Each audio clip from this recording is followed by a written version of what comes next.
Hello my friends, this is Lindy. Welcome to my channel, Lindy's Magpie Reads, and it's been a while since I've done a Tuesday tag, so I'm doing one today. It's called the Faking It tag, and it was created by Heather Gregg.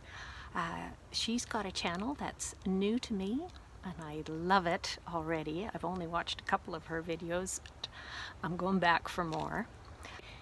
It was actually Novella on her channel when she did the Faking It tag that she brought Heather's channel to my attention. And I've also watched Elisabeth of Bouquin and Books doing this tag. I'll link all of those down below. Anyway, so it's a lot of prompts that have to do with faking it and what's real, what's not real, and so on. I might be going off on tangents with these, but Heather said to have fun. That's what I'm going to do. Prompt number 1 is Imposter Syndrome. Something about an average person gains power. So I chose Helen Humphreys' book, Machine Without Horses, for this prompt. The central character is based on a real person, a Scottish woman who was famous for hand tying fishing flies. And so she was a very average person, but her fishing flies were in such demand that she had a waiting list of years because she just kept on doing it her way, carefully. I think she lived alone. Yeah, so I'm not sure if power is the right word, but she certainly had renown. And the other aspects of this book that make it interesting, especially for this prompt, I think, is that this woman, whose name is Megan Boyd, always dressed in a man's shirt and tie and suit jacket with a skirt. And when she went to the village when there were dances, she danced with the women. So there's possibly some kind of gender identity aspect to the story. Helen Humphreys didn't presume anything. And the first half of this book is nonfiction, wherein Helen talks about how she's going to write about the life of this woman that she finds so interesting. But how can you make a novel about a woman who lives alone and does the same thing every day? How do you make that interesting? And what is the good of writing a novel anyway? All of those kinds of, I guess, existential questions for a writer, as well as technical questions about how exactly to structure a story, I found fascinating.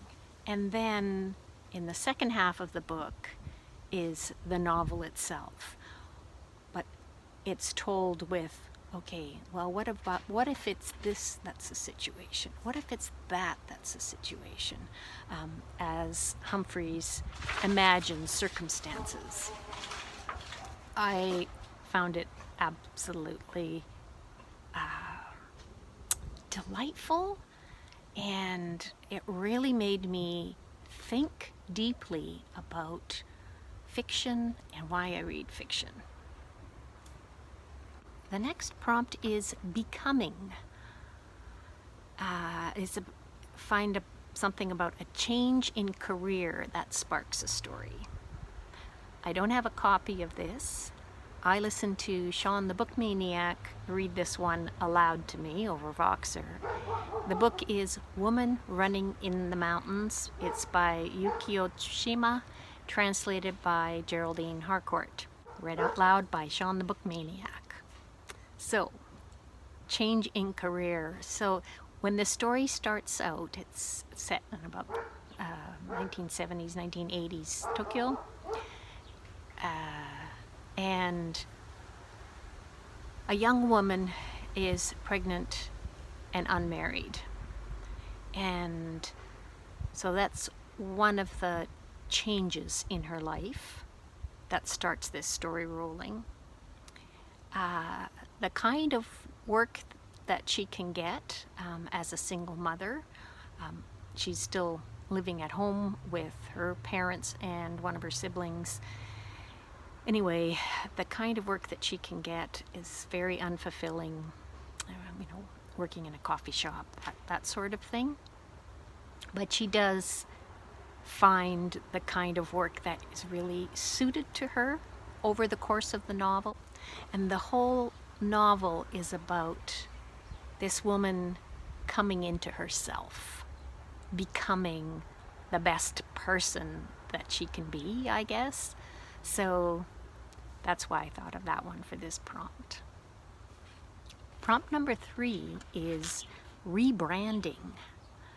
A person or institution that changes dramatically. So there is a person I have in mind in this novel who changes dramatically. The book is The Broken Places by Francis Peck, and the setup is a major earthquake hits the city of Vancouver, and we follow what happens to just a handful of characters through this disaster and their lives afterwards. Well, as you can imagine, it is the kind of situation that can change a person dramatically. And there's one character in particular who makes a 180-degree turnaround that is really special. So, no spoilers, but this is a good one for rebranding. Prompt number 4, cover.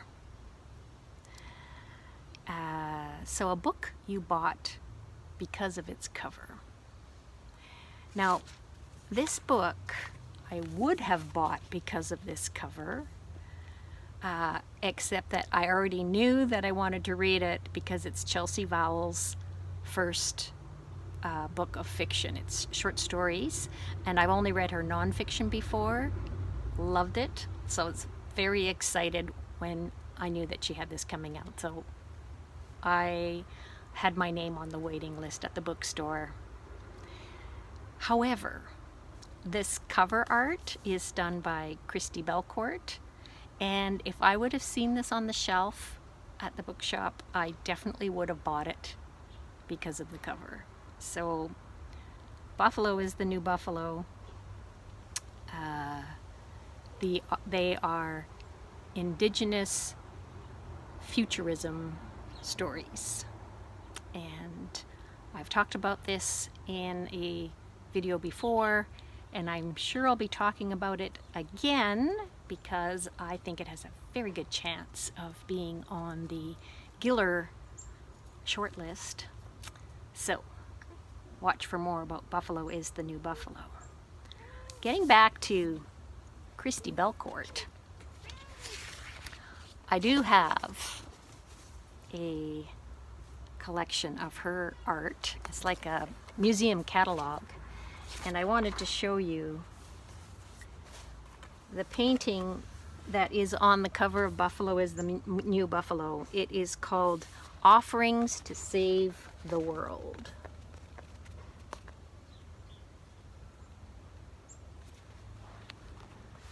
Very suitable for a futuristic indigenous work of fiction, I think. I did make a video just flipping through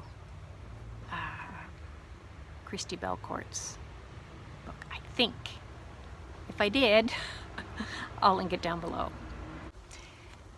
The next prompt is stories in music. Book with music as a main theme or background. I did have a copy of Zoe Whittall's The Spectacular, a novel, and I have passed it along to another reader, as far as I know. I can't find it in my house anyway. I don't tend to hold on to many books, unless I'm going to want to refer to them again, or books like the one I just showed you that I just like to look through the beautiful pictures. So, The Spectacular, Zoe Whittall. It has got stories of 3 women. The youngest person in this 3 generations of women is Missy, and she is born in a commune, and she's around 12 years old when her mother, Miss Carola, leaves. And most of the novel goes back and forth between these 2 women, both of whom are bisexual, and Carola is actually living in a retreat center, so sort of another intentional community. And when Missy grows up, she's a musician and she tours with this rock band, which is kind of another sort of community. The rock band is what I was thinking of for stories with music as a major part. Prompt number 6 is Spectacles, a book set in the entertainment industry. So this next book is also music related. It is by Vivek Shreya, How to Fail as a Pop Star. And this is her first play that she has written. And she talks about how when she was a teenager, she used to go to these youth talent quest kind of things. And on one of the occasions when she didn't make it to the next round, she asked one of the judges for advice. And the advice was, if you maybe wear some leather pants, like Ricky Martin. Anyway, funny and heartbreaking story about a young person who later becomes a trans woman and discovers that the kind of music that she needs to be making is her own. And Vivek Shreya is a great musician as well, so you can find her work online. Google. Next question is laughter lines. Media in which comedy or humor features. I chose the Liar's Dictionary. This actually could fit many of the other prompts as well, and it wasn't so much that it was laugh out loud funny, but so witty all the way through. Smart funny, if that makes sense. So the story has 2 timelines, and in one of them it's the 19th century, and this huge multi-volume dictionary is being put together, and the central character in that timeline keeps making up fake words. And in the present day timeline, there's a young lesbian who has been hired to find all of the mount weasels in the dictionary. A mount weasel is a fake word that is, and definition, put into a dictionary for reasons to do with proving copyright. So all of the Mount Weasel aspect ties in well with the faking it theme, and there are other secrets and strange things going on also that you wonder, like, is somebody an imposter here maybe? I love this book. Yeah, Ellie Williams. Next prompt is fashion. Book set in the fashion world. I'm very interested in fashion. The only book I have on my shelf that I think would really fit well is Embroidered Textiles.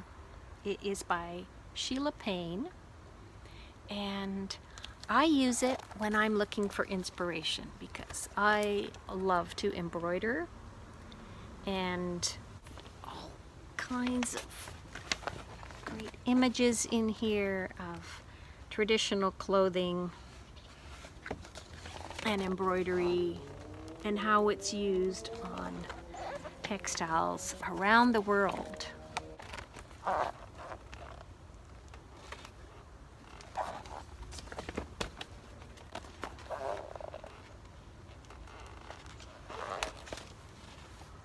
Next up, prompt number 9. Got one more left after this. Drugs, pharma or addiction? I might be going off on a tangent, but I want to tell you about this book, Immune, by Philip Detner. The subtitle is A Journey into the Mysterious System That Keeps You Alive. And I remember one of the things that really struck me about this book is the author explained why we don't have better medication against viruses, and the whole question of autoimmune disease and why drugs and over-the-counter herbal remedies, stuff like that, to support your immune system is not necessarily a good idea because of the immune system being so complex that the question is, which part of your immune system are you wanting to support? It's all about balance. Our immune system can be our greatest enemy and our greatest ally.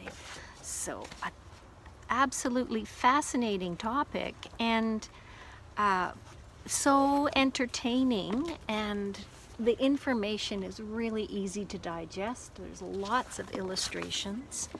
I actually listened to this in audio first, and I loved it so much that I went and bought the book and kept it to refer to.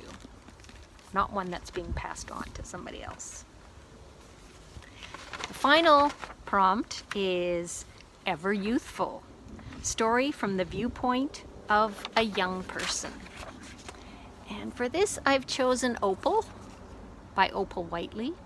This particular edition is adapted by the poet Jane Bolton. Now, Opal Whiteley was born in about 1897, and she kept a diary during the time that she was about 5, 6, 7 years old, and then it was published when she was about 20. Yeah, 1920 I think is when it was published, and almost immediately afterwards there were questions about its authenticity.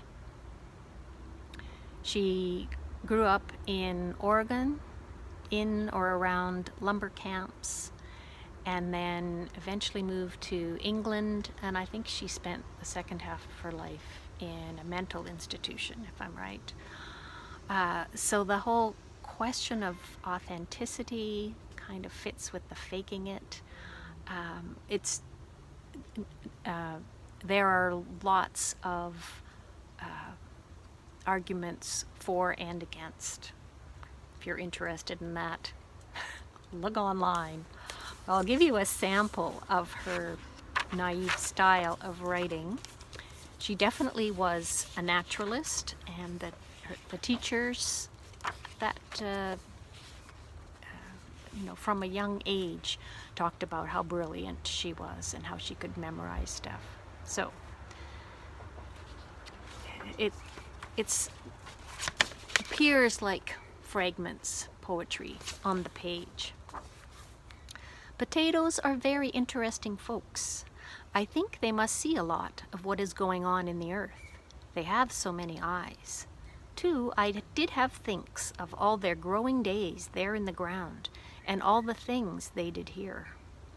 And after I did count the eyes that every potato did have, and their numbers were in blessings. So, a little taste of a voice of a 6-year-old, possibly. That's it. Thanks for watching. Heather did not tag anybody in her video. Maybe this is the new thing. If you want to do a tag, just do it.